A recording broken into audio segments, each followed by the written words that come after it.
ముత్తైదు బొట్టల్లే ముద్దొచ్చే సూర్యుడు పొద్దున్నే పొడిచేది ఆ దేవి దయవల్లే చల్లని మా తల్లి అమ్మోరు ఆ తల్లి చలవేనమ్మ మా ఊరు చల్లని మా తల్లి అమ్మోరు ఆ తల్లి చలవేనమ్మ మా ఊరు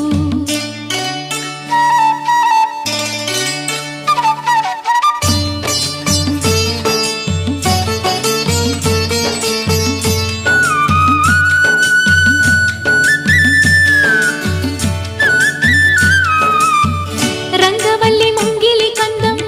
రావి చెట్టు రచ్చకు అందం పట్టు చీర పాపటి బొట్టు కొత్త పెళ్లి కూతురి కందం నడిసొచ్చే తేరల్లే అడుగేసే గౌరమ్మ పండంటి బిడ్డన్ని తొందరలో ఇవ్వమ్మ మురిపించు మువ్వల్లే కనిపించు తుమ్మాయి చెలరేగితే ఊరు పులకించిపోతుంది చల్లని మా తల్లి